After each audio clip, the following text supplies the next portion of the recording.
I'm Sam Manor from Little Child Restraints. Been in the industry now going on 20 years. 20 years of experience. We've seen a lot of changes. We've seen a lot of in laws and in standards. And with that changes came all the different ways of using car seats, getting in better teaching techniques to parents how to use the seats correctly. And in those standards and in those in the laws that changed came fines. And so now we've got fines and demerit points that apply. And what a lot of people don't realise, but that's not just per car, it's per child restraint in the vehicle. And so if you've got 2 restraints in the car or 3 restraints, it's a fine for each restraint in the vehicle. And so what are the ones that we see that are getting fined for? Well, they're simple things that you would think, well, my child got their arms out. I mean, it's not simple, they're dangerous things. So the child gets their arms out of the harness, children putting the seatbelt under their armpits, things like a top tether strap, which in Australia, we're probably the only people in the world that have a top tether strap that hooks on as part of the Australian design rule. If you want to get technical terms, ADR 34. And when that is not connected correctly, that's also applies to a fine. So it's these things that people don't know about, but it's those small things that people don't do what leads to the kind of injuries. And when people ask us like, can anyone fit a car seat? Well, you know what? Yeah, anyone can fit a car seat. But the problem is this, you might get dad, father-in-law, you might get the neighbor next door, your brother, your uncle fitting a car seat. The biggest problem that we find is not in the fitting of the car seat. Children aren't injured from a seat being incorrectly fitted. Children are injured because parents, carers, are not using the restraint itself correctly. And when a child's not correctly fitted into a restraint, the problems happen.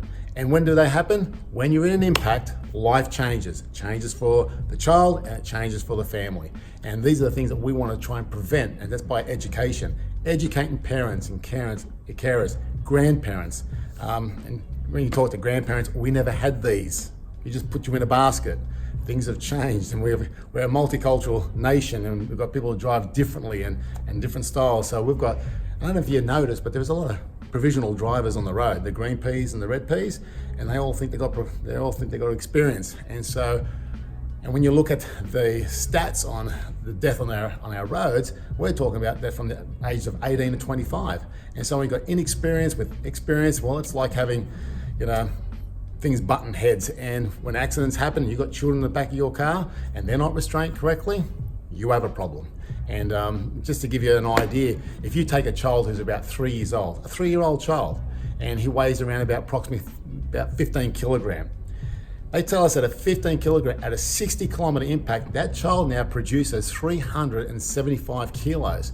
Now, that's a lot of weight. To me, that's a red flag. And if you're a parent listening to this, I'll be very concerned if your child is getting their arms out of the harness.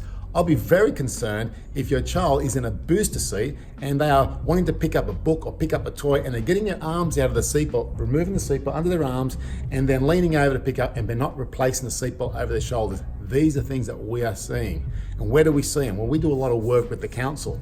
Okay, so they put on a day where we come out and we inspect. And when we inspect, then we go through and have a look at 3 things. We look at to make sure they're connected up to the correct anchor point. We make sure that the seatbelt pathway is correctly fitted to where the manufacturer specifies. And importantly, the shoulder heights. And when we check all those things, one without the other won't work. If the straps are below the shoulders, you have a problem. Why? Because when a child becomes uncomfortable, and this is another major issue that we have, because when we do inspections at these council days, we get a good bird's eye view of people's perception of what they think is a correctly fitted seat, or that a child is safe enough in the car seat.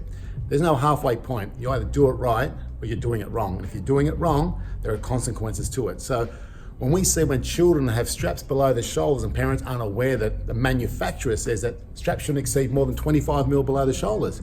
And 25 mil, if you ask a mum, an everyday mum says, and hold up their hand and says, what's 25 mil? I've asked this for when I do a lot of workshops, and I ask the mums, what is 25 mil? And I see this, that's about 50 mil.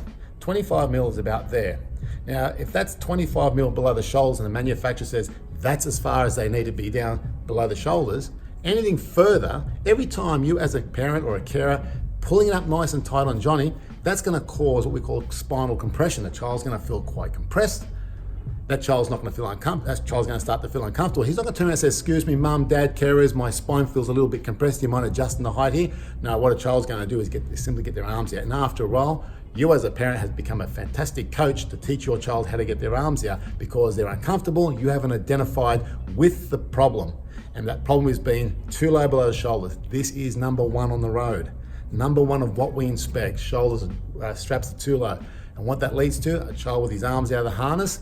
Now, whether they're in the passenger side fitted or in the center or the driver's side, there's a problem when a child has their arms out. Because of that force, and I just shared with you, a child could weigh up to 375 kilogram at 15 kilogram at doing 60 Ks. That child's going to produce a force going forward. Now, if he hits the back of a seat, that's going to cause facial, neck, spine injuries. When we talk about spinal injury, we're talking about paraplegics, quadriplegics. We talk about ruptured spleens, ruptured organs, ruptured vessels around the neck area. These are serious injuries, and some of these injuries are irreversible. And so this is why we're hot on the tail, instructing and teaching parents how to use their seats correctly.